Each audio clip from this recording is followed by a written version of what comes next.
I'm Aryeh Schwartz along with Rachel Galligan, and welcome to the Winsidr show where it's all about the W. Free agency is here. You know everyone has a hot take and theory, and we got tons of thoughts too. So let's dive right in and discuss.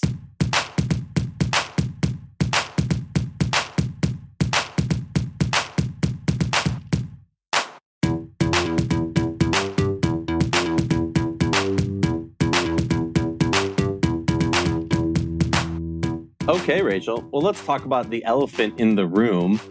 For free agency for the last 5 years, it's been Rach Bomb season. That changed this year. And obviously there's many things that go into it, and we could probably spend, a long time going over all the different reasons, the ins and outs. But yeah, I figure, this is our podcast. You've talked about it a little bit on Hitting the Hardwood with Mitchell. Shout out to that. You should check it out if you haven't, for all your Minnesota Lynx information, some good stuff. But yeah, Rachel, let's open and honest, as we always say. What's going on? What's going on? I've had, a week since I kind of, made my little announcement. I think there was a lot of emotions that went into it. We talked a ton about this. Oh, yeah. Everybody, it's no surprise how close we are. And I want everybody to know, first and foremost, that nothing that we have been able to do the last 5 years would have been possible without you, Aryeh. And I want everyone to know that you worked so tirelessly behind the scenes. I know I got to be kind of the face of it and put out a lot, and everybody kind of recognized me as that person. But you deserve all the credit in the world for everything you did, and I want to start out by saying that, because we've been in the trenches together these last few years, and it's been an absolute blast. We talk about it all the time. We've had fun. We've worked really hard. We've made some really amazing connections. There's so many elements to this that, I think got me / us to this point. I think the biggest part is life has changed a lot, for us both. For me, I'm a business owner. My broadcasting career, I 5 years ago, I didn't have the demand that I have now. Even last year, it was hard to kind of juggle, some of the broadcasting stuff I was doing this time of year. And, I feel like I'm at a point with my business that it's demanding a lot more of my time. My analyst work is demanding. Real quick, Rachel, there was literally a time where you broke news while you were announcing a game. I just want everyone to know that. But I think that might have been Jewel Lloyd, actually. Yeah, something like that. But yeah, no, I've been on broadcasts, and I've literally had to tell my crew, hey, give me a second. And they knew what I was doing, and to their credit, it was, they supported it, but I can't, that's not sustainable, the news can't just come out. We have the news for hours, but the way we operated, we wait to make sure all the ducks are in line, all the T's are crossed, all the I's were dotted before we would put something out. And, that was just the way we chose to operate, of making sure, there wasn't going to be a major issue, especially as we got into it much later. I think we really tried to not just be popping off with every bit of information we heard. We wanted to make sure that we maintain those relationships and didn't burn any bridges. And so it might be oh, it's time to go now. And I'm on, a mountaintop flying down on a snowboard, or I'm in the middle of a broadcast. It's just, you just never know when that's going to be. And so I think the unexpectedness of it is challenging, especially when you've got full-time jobs and businesses, and for your sake, kids, families that are being built. And so, it is as fun as it is. And as much as I'm struggling right now, to not really be engulfed in it, my time is so consumed in so many other areas. And, I just had to have some tough conversations with myself about I love this. This has been so amazing to be a part of. And I feel like my why is justifiable, and why I keep pushing myself to do this. But at some point you have to step back and question, your priorities, and where is your time going? And are you feeding the things that you need to feed that are, opening opportunities for me? And I'll be completely honest. I didn't start that with the hope that opportunities would come. But as we got through it, I felt man, maybe this can open some doors. I don't know. And then it became pretty apparent, I would say the last year and a half, whatever it is, that those doors aren't opening. And that's okay. At least to me, maybe people don't agree with that, but for me, I look at it from that standpoint. So then my why was to continue the growth of Winsidr, to continue the growth of the women's game, to continue the hype and everything that we, have been able to generate, the momentum this time of year in free agency. I'm really, really proud of that. But at some point, like, you got to pay your bills, and that's ultimately how many times I say that to you. I just can't keep operating on this frequency right now. It's just, you're being pulled in too many directions. And so overall, like, I could dissect the little layers of it and the things that, really pissed me off, and the people who pissed me off, and having, my work stolen from me repeatedly, that stuff, like, we knew it was going to happen. It was a part of being in the game. It's a part of what it is. Ultimately, it's just a battle that I don't really care. Like, I don't even really care to fight anymore. I don't. I think we both can look in the mirror and feel really proud of what we were able to do. If I could find, a way to support myself and sustain that in a way, then I'm sure I would continue to do it. But I will say it has been very nice to be a little more present these last few weeks, and not, knocking on everybody's doors and, having sleepless nights and, working tirelessly on top of everything I'm currently trying to do just in my normal daily routine. So it has been kind of nice to just kind of take a little step back. But I will say it feels a little quiet. I got to say, listening to Mitchell's podcast with you, well, first of all, I have to say that I think our track record speaks for itself in terms of, times we got things wrong, times we made mistakes, how we handled the wording of how we put things out, how we stood by what we did. I think that speaks for itself. So I don't think, I need to say much more. But something that you said in Mitchell's podcast had me cracking up because it resonated so well for me. And obviously we've talked about this not on the podcast before, but you said something about, like, I'm so looking forward to showering and not being, like, anxious. And my wife and my friends have given me such a hard time for this, but during this period of time, during this, time during the season, so much of it is like, I don't want to shower because you're going to miss something. You're going to miss a text from somebody. And like you were saying, whether you're on a ski slope, whether you're calling an Air Force game, whether or not I'm shooting an event for, a government contractor in downtown DC or whatever the hell it is. Obviously my things aren't as cool as yours, but, like, it doesn't matter, because when the news needs to go, the news needs to go. And we held off on things because, like you said, getting ducks in a row. But the last thing I'll say is, and I won't even, like, make you talk to this because I'll give you plausible deniability. I'll just say it as, like, the wartime consigliere or whatever you want to say. But, like, a lot of people on social media or out there have been hitting me up, blowing up my phone, asking, okay, like, I saw Rachel's comments about people, working against growing this and the pushback that we face doing this. And some people think you're just saying that or whatnot. And I'll just cut that off and say, I can confidently say, if not at every level, almost every level, anything you're thinking of, there's been somebody at that level who has given us pushback, whether that's, agents, teams, the league, whatever it is, different people in different positions. I'm not going to sit here and say everyone. Some of those people now we have grown and gotten better relationships and they understand better. Some people don't, and that's fine. We're never going to see eye to eye with everyone. But people need to understand that, yes, it wasn't just like, oh, they didn't want to break news with us. That's totally fine. And, like, it's not, there's a difference between, like, okay, people didn't want to speak with us or give us information to break news, and then people actively trying to stop us from doing it and bringing more attention and growing the game. So that was the thing that was interesting. I mean, last year, I wasn't sure it would go as well as it did. I feel like we were pretty on it last year. And I was concerned. I felt like, man, this in theory should be getting easier as we're building relationships and you're building trust and people are seeing the pros of this. And then you're seeing, the pros of, like, the type of momentum this can bring. I thought, man, this can actually get easier. It wasn't the case. It felt like an uphill battle a lot of times. And a lot of the sources or, people, first off, there's a ton of turnover.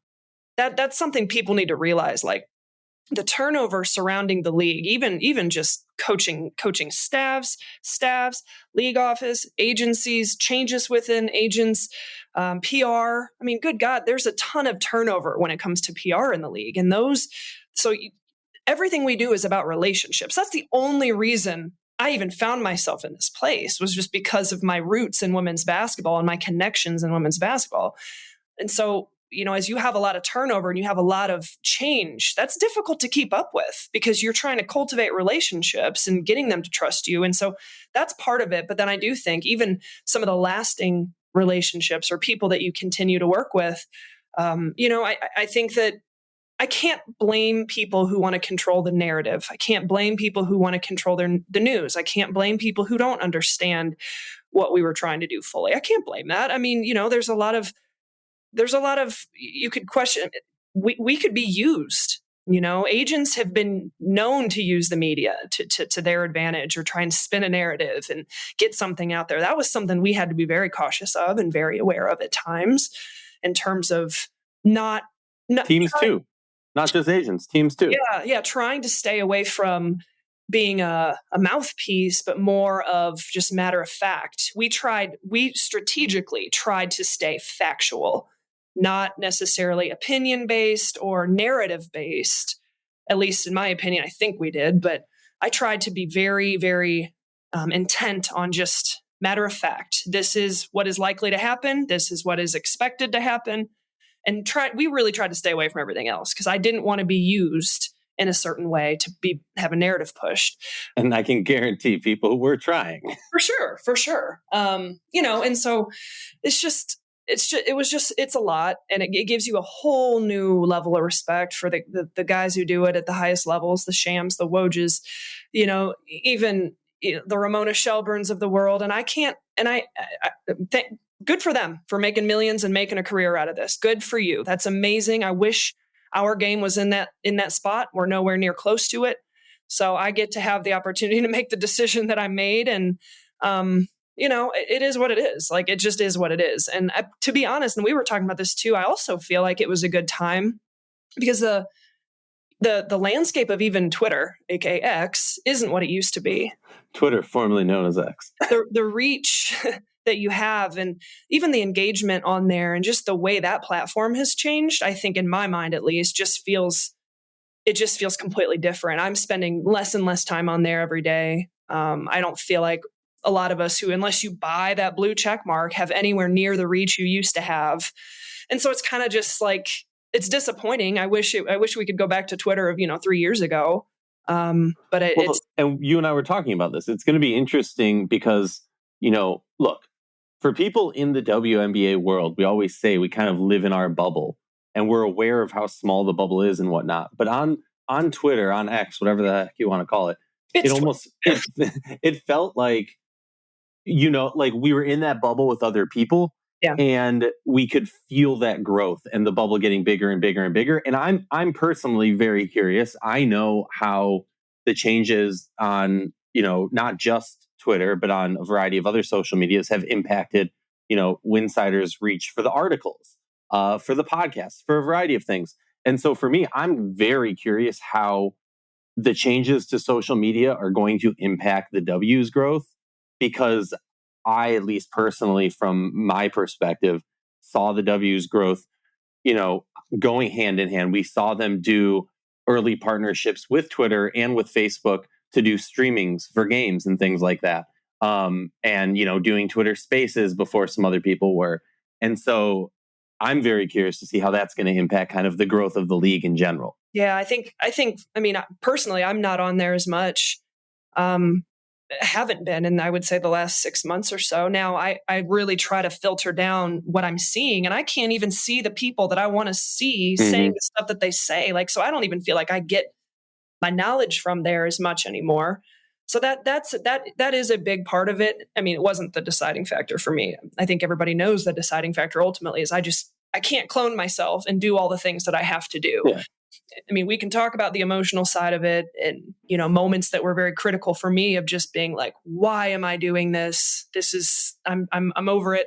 I think we talked about the free agency. This wasn't like the first year that you considered being like, look, this is detrimental to my well-being. Yeah. And like, this isn't something that, free agency players can start talking on X day. So on that day, Rachel, we whip out our old flip phone, blow off the dust and start the old, rotary and start calling people. No, it's, months before that, communicating with people throughout the whole off season, understanding what teams are looking for, understanding what players are looking for. Well, and that was part of something that we were able to do really well together was just looking at teams and analyzing, okay, like we almost got to a point where you could start to predict moves. You could start to put this together. And I think there's a lot of other people who have been following this type of, to this magnitude where you can really start to piece together the puzzle. And when dominoes start falling, you start to understand the bigger picture. That's more than anything, the understanding that I have of front office space and the way free agency works and like the ins and outs of it that is a whole other element that like I'm trying to dumb it down and just keep it simple for the sake of the show. But the knowledge that we gained and tried to take that knowledge year in and year out and apply that to our forward thinking. I mean, it made me so much smarter. I've learned so much by doing this. And that was a phenomenal byproduct of, what we were doing was just being able to like ask these questions and get into the minds and figure out why is this happening. And like, I mean, now that I'm saying it out loud, I have a huge amount of gratitude just for the knowledge we gained the last 5 years in doing this, because it made us a lot more effective. That makes us so much better in everything else that we do, in my opinion. 3D chess. Okay, enough about that. We could talk about that for hours. If people want us to do more about that, we can. But free agency. All right, what do we know so far? Right, it's been reported that Alana Smith is going to Minnesota. There's been reports that Kalani Brown is going back to Dallas. Was there? I feel like there was one other signing. Yep, Leja going back to LA, and then Elena Deladon has been cored, and Jordan Canada has been cored also. But both of them are expected to be traded from reporting, and then Nneka also is on the move, according to her own and according to the Sparks Instagram posts and whatnot. Yeah, really interesting. I guess like when you and I talk about free agency, we can just like do this how we text, right? Like, sure, when we talk about free agency, when we're texting, when we're calling each other, it's really like, okay, are there any teams that interest us? Like, can any teams truly change the makeup of the team or move the needle on that team? So often we're not necessarily talking about the Vegases until, the defending champions, the two-time defending champions, looking for a three-peat until later on, because it's like, okay, they're not pulling the big players. They're the people who everyone's trying to beat. So then we kind of look at least in my mind, correct me if I'm wrong, we look at, the New York, and you've been pretty vocal on social and on Mitchell's podcast about like, run it back. Like, why wouldn't you? Right? The continuity's there. The stars are there. Maybe you add one player. Cool, but run it back. And then it's like Dallas, Connecticut. Obviously, you got to talk about Phoenix when they have two superstars, a new coach. And as long as they have Taurasi, they're going to be all in. So they're going to do some crazy stuff. And then teams like Chicago is a team that's excited me in Seattle. So I guess I'm curious for you, like, when you think of free agency this season, what team kind of pops out, whether it's in a good way, bad way, or whatever? I think the one for me, number one, is Phoenix. Just from the changes in the organizational structure from top to bottom is exciting to me. I think you're always going to have a level of, when I say handcuffed, I mean it in everyone knows what I'm talking about. You have Taurasi there. She's in 2025 a free agent. We'll see what happens after this year, but you've got to be able to put some pieces in there together that can win right away. And I like the moves that they've made structurally in the organization. Now, okay, I'm not talking about NBA coach, this coach. I like the way they're structuring. They're adding assistant GMs, and this is going to be ran at a higher level than what we've seen in other franchises, in my opinion. This is going to move the needle in terms of just positions, and because you've got NBA people that are coming into Phoenix, and they're going to try and do what they do, and they're used to certain things, and the investment is going to be there. And so I think that Phoenix is very appealing to me. I think they've got players that they'll move away from. I think that you've got, obviously Brittany Griner's back, assuming. But I think you've got some opportunity to bring in two players that, can try and make a play and be competitive right away along Taurasi and Sophie Cunningham and Griner. And so I like Phoenix. I'm really excited to see what can happen there. Personally, this is not, it is and it isn't. I'm intrigued with the possibility of Deladon and Cloud ending up in Phoenix. I think you've got some ties there with Tolliver, just some deep rooted relationships there that make sense to me. I could easily see Cloud and Deladon ending up in Phoenix. Obviously Deladon will need to be a trade situation. But I'm excited about Phoenix. I'm interested about Phoenix. Wait, let's talk about Phoenix real quick. Phoenix is so interesting because we've seen the same story be played out for the past how many years, right? They're handcuffed, as you said. They need to go all chips in. Have to. You could move away from, the Megan Gustafson, maybe trade a player like Onyenwere and open up space for some, you got some draft pick, but that's the thing is this team needs to make a decision essentially where they're going to lose some of that long-term capital to make a play short-term, which is totally fine. I think they're kind of hand-tied right now with Taurasi, Cunningham, Turner, Mojef, and Onyenwere, all protected. So fine, trade, whatever. For me, it's this team is going to have stars. I like the Deladon Natasha Cloud edition. I think play wise, it would be kind of crazy and great. Cloud doesn't need to be that shooter, quote unquote, can just find other people who can spot up shot. Mojef can shoot, Cunningham can shoot, Taurasi can shoot. So it looks like a fun team, honestly. The question is, can Deladon stay healthy enough that, are they kicking themselves year or two from now for giving up, a lottery pick asset? Mm-hmm. Because that's what it's going to take. And so if that ends up happening, it's kind of man, I don't know that this would be the year. Now, granted, it's hard to talk about draft when we still don't know who's going to be in the draft. Right. We are following the narrative that 24 and 25 are supposed to be phenomenal draft classes, no matter how it plays out. But those are things that they all have to kind of stress and worry about way above my pay grade. But yeah, Phoenix, I think will move away from some of those players, the Gustafsons, and they're going to look different. And so I'm excited about Phoenix. I like the flexibility that Minnesota has on paper. They really finally, for the first time, and again, we're going to get on this soapbox that we've talked about for frickin' ever. They're finally. I was going to keep Minnesota to an honorable mention, but all right, you want to bring it up? Let's go. I want to bring it up, but they're finally able to kind of break free from some of those contracts that were handcuffing them. I think that was the exact word that I used on Mitchell's podcast. And so the question is going to be, all right, now you've got the cap space, you've got the move, you've got the flexibility to make the moves. Now, can you attract top free agents? That's the question. And I'm telling you, I keep telling people there's going to be two teams that are completely shut out this free agency. I think it's pretty clear. And I don't say this, and maybe it's clear to me. It feels like LA is one of those teams. It feels like LA is truly finally ripping the Band-Aid off of a final era with the final piece of NECA on the move. And they're going to now be in their young core development stage of rebuilding. That's what I foresee happening in LA.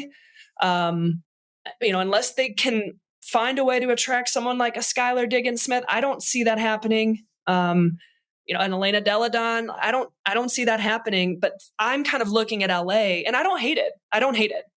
When I say shut out, I think that's what this franchise needs. They've kind of been holding on by the skin of their teeth for the last couple years. Well, that whole Liz Cambage season was essentially Hail Mary. It was a Hail Mary version comparative to what Phoenix is trying to do. Except Phoenix, because Taurasi supposedly has 1 or 2 more years, has a little bit more runway. Whereas LA was literally like everything, and then it's all going to just blow up right after that, which, that's what happens when you lose an all-star head coach. And last year you have some pieces and you're not healthy, and it was just whatever. Last year was what it was. It was. I will continue to make the argument that it was the best case scenario for LA to be in the lottery. So I think we're finally seeing an end of a true era in Los Angeles, and now, God willing, they're willing to put the investment into practice facility and things like that. Hopefully down the road, like they can now work to build that franchise up. I don't hate it. I like a rebuild in LA, a true rebuild, not a rebuild with NECA and Kurt coming in. I'm talking like from the ground up. No, it's a complete rebuild. I will say, because I love to hate. Like, okay, end of the day, yes, a rebuild's good.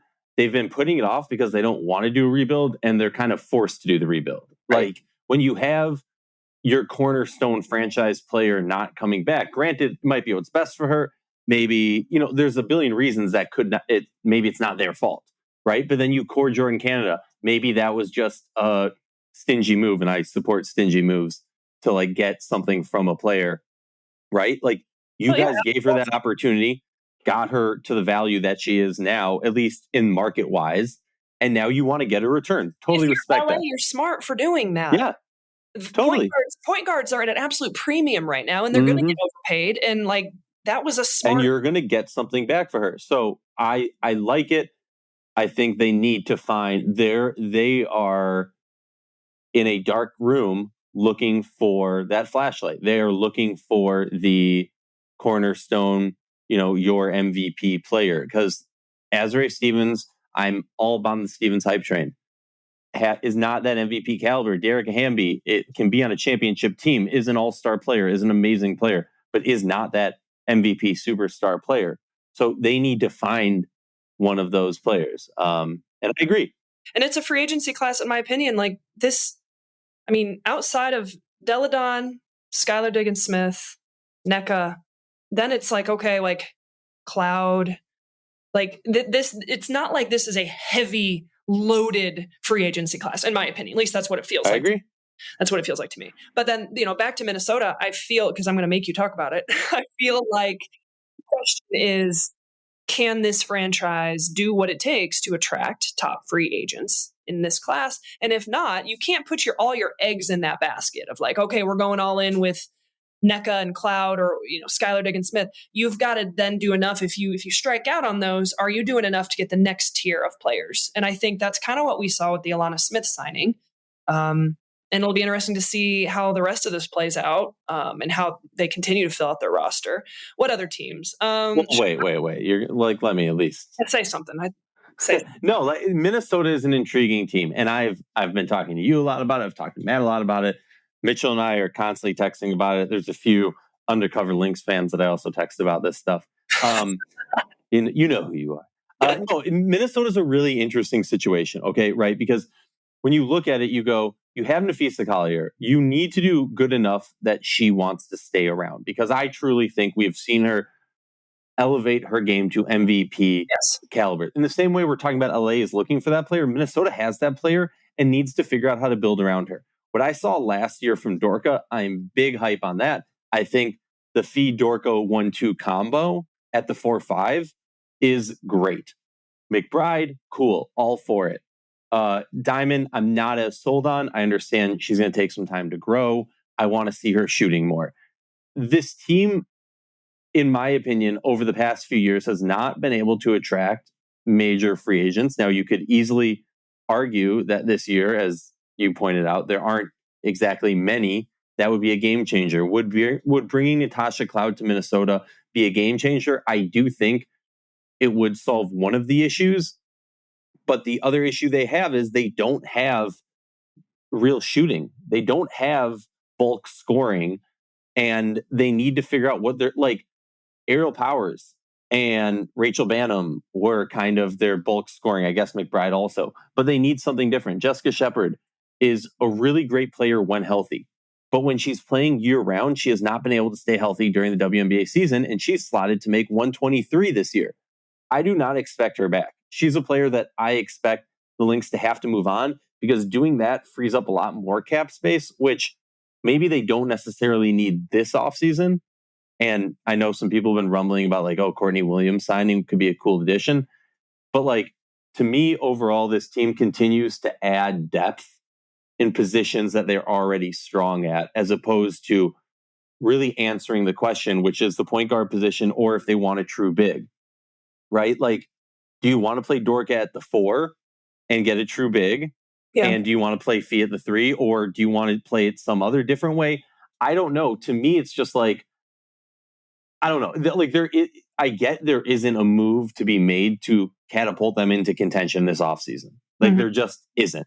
They need growth from their young players, from Dorka and Diamond, and honestly Fee a little bit also, and somebody from a draft pick. So, I mean, that's what it boils down to really for Minnesota. And I don't think they're going to get a bigger name than Alana Smith, who is a great signing. I just don't know how she pairs with the other pieces on this team personally. Moving on real quick, Indiana Fever, I think we're both in agreement. You know, they're continuing that next step of building with this core. I don't know if I see any like crazy moves. I think what this team needs is a cheap vet who can come into the locker room and continue to help, you know, these youngsters progress and be versatile enough to contribute to this team in the ways they feel like they need to. Who is that person? I don't know. I don't know who that person is. That person needs like 2 accolades, and that person needs to be a vet who's won before, because we've seen they can bring in all of the players who have never won, who are the right type of vet for leadership and, you know, get the everything right. But if they haven't won, that's what I think the missing piece is. They need to get, whether it's in a trade or whatever, they need to get, somebody said Alicia Clark is like the ideal player for that team. And I completely agree. A vet who is a leader doesn't need to be the most vocal leader, but needs to have won before so they can show the way to win. Because that's what that team is missing. What about Chicago? Because Chicago, Rachel, I have no idea. Chicago is a team that I no longer think this is going to happen. But if Skylar and NECA join Chicago, that might be the most fun team for this coming season. Well, I think you've got a lot of pull there with Clea Copper and her ability to, you know, try and get people in and like try and persuade people to like sell them on this vision. You got Spoon there. I mean, you know, I'm sleeping on Chicago, I'll admit it. But when you really step back and you think about it, you know, how respected Copper is, you know, the type of firepower that Mabry has.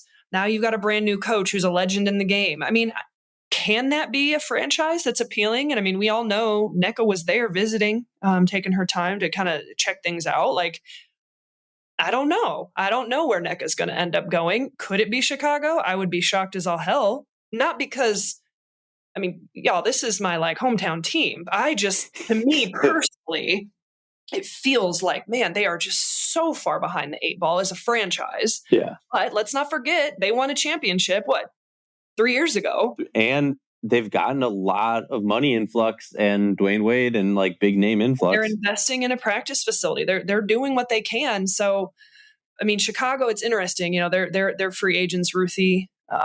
You know, now you've Courtney Williams. I feel like they're going to move on from Ruthie. I do. Courtney Williams, that's another interesting one. Like, what happens there? I could see Courtney Williams on the move. She showed this past season she can play point guard with shooters around her. I think some people have talked about her going to Minnesota. I don't hate it.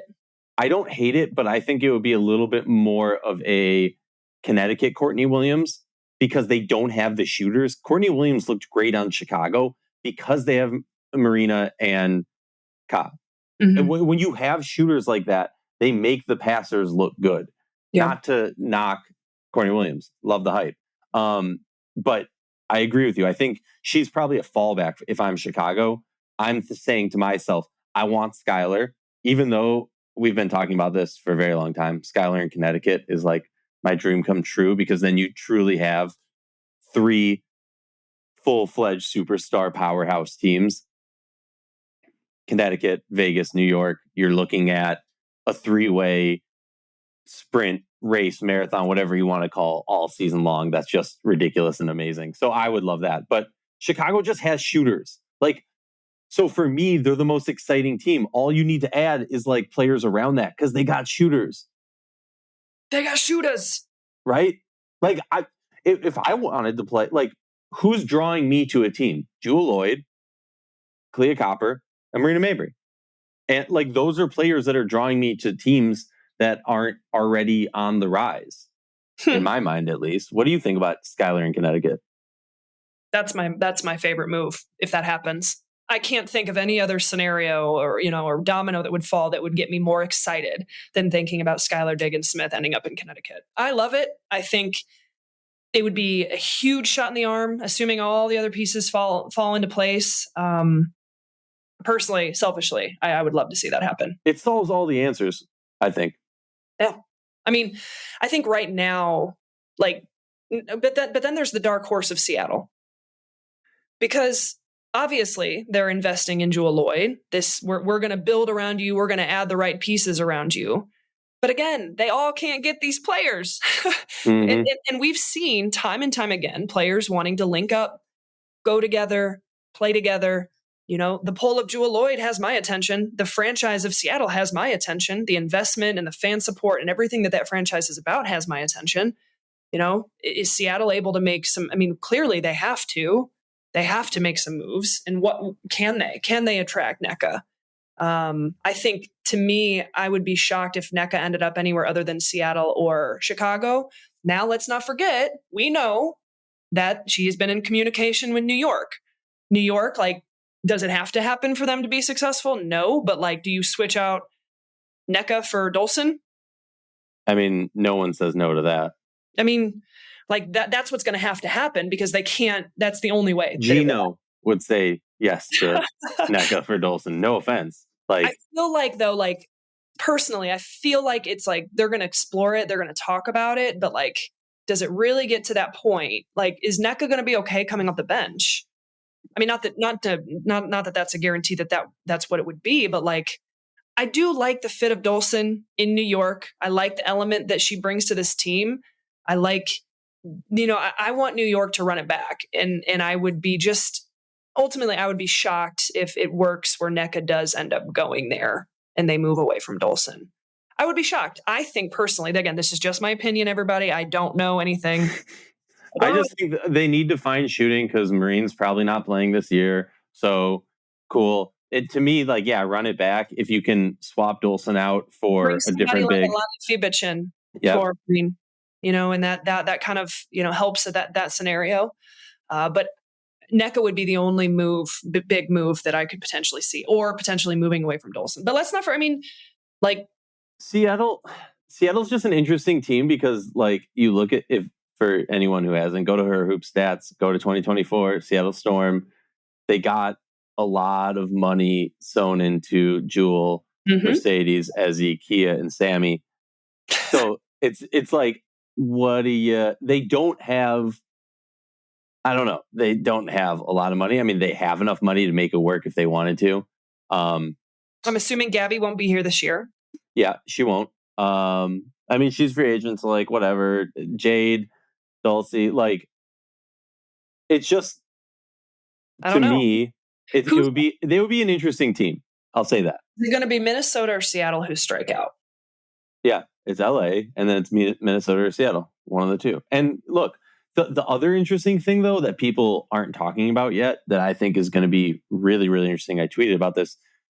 Dallas Wings are going to have to do some very interesting gymnastics because keeping Kalani Brown, they're going to have to make some moves. If Lou Lopez is playing, who's the one, Rachel, who you were super big on last year in the draft, Washington drafter, Stephanie, yep. So yeah, healthy. She's healthy. So like they have already, I mean, this has been the story forever, right? They just have so much draft capital. They have so much youth. They need to make a decision. And given that they're paying Natasha Howard north of $230 and McCowan's making $195, and Kalani is going to be making north of 100. I would assume north of 150, maybe in the 120s. But like you're just they don't have a lot of money and space, and you want to bring back Satu.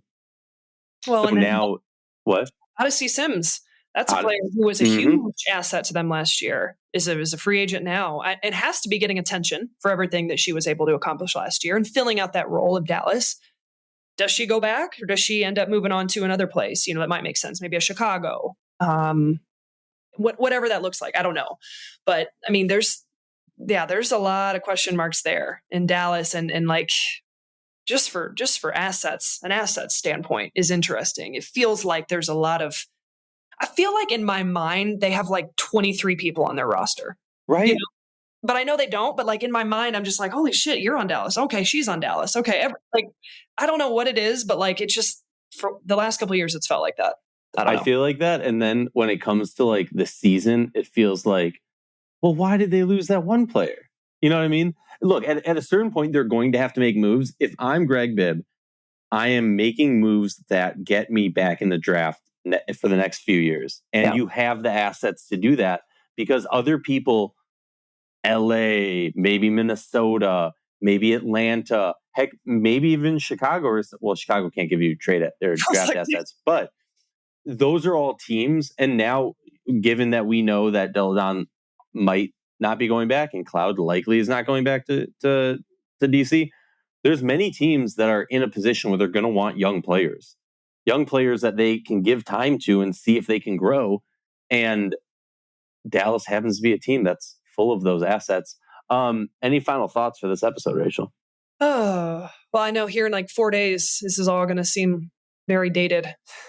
So, I also want to make note, like, it's not that we are not going to break news. We did do the Clarendon news. If we get something and we're able to provide it, we will be the first ones to go do that, just so you guys know.